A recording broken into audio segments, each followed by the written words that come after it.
दोस्तों अगर आपको ये वीडियो पसंद आए तो वीडियो को लाइक करें, सब्सक्राइब करें और इस घंटे को बजाएं ऑल प्रेस करें हमारी वीडियो सबसे पहले देखने के लिए।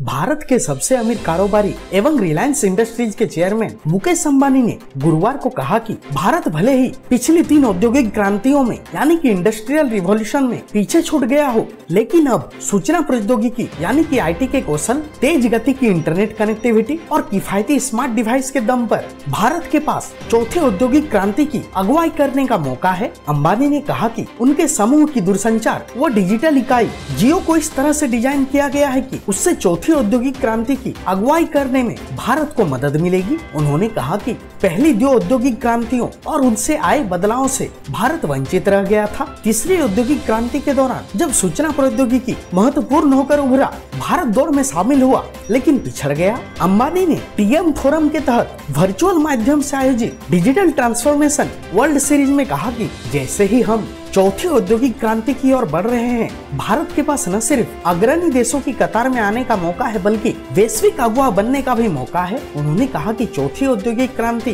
डिजिटल कनेक्टिविटी, क्लाउड एवं edge computing, internet of things, smart devices, artificial intelligence, robotics, blockchain, AR, VR और जीनोमिक्स जैसी डिजिटल प्रौद्योगिकियों से संचालित है। अंबानी ने यह भी कहा कि इस क्रांति में भाग लेने के लिए आवश्यक 3 मूलभूत आवश्यकताएं हैं: अल्ट्रा हाई स्पीड कनेक्टिविटी, सस्ते स्मार्ट डिवाइस और परिवर्तनकारी डिजिटल ऐप। इस यात्रा को ही सक्षम करने के लिए जियो की कल्पना की गई थी। उन्होंने ये भी कहा कि जियो से पहले भारत 2G तकनीक में अटका हुआ था। जियो ने भारत की डेटा की कमी को समाप्त करना और डिजिटल क्रांति लाना चाहा। हमने एक विश्व स्तरीय ऑल IP भविष्य के अनुकूल डिजिटल नेटवर्क बनाया जो पूरे भारत में उच्च गति और सर्वश्रेष्ठ कवरेज प्रदान करता है। अंबानी ने कहा कि जहां भारतीय टेलीकॉम इंडस्ट्री को अपना 2G नेटवर्क बनाने में 25 साल लगे, वहीं जियो ने केवल 3 साल में अपना 4G नेटवर्क बनाया। उन्होंने कहा कि डेटा को व्यापक रूप से अपनाने के लिए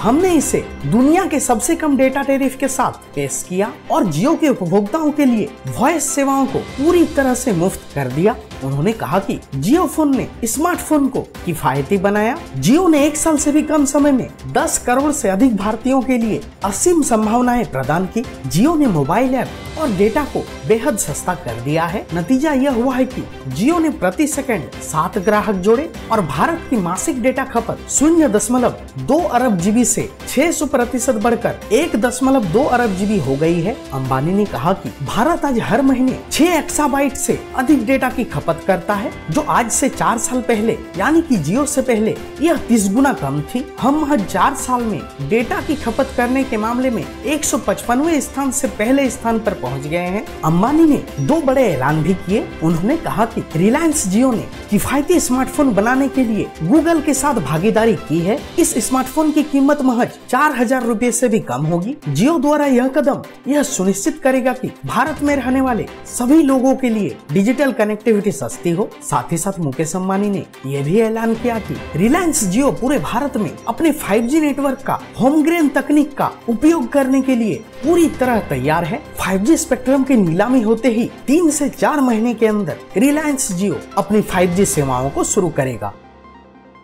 टेलीकॉम न्यूज की रिपोर्ट।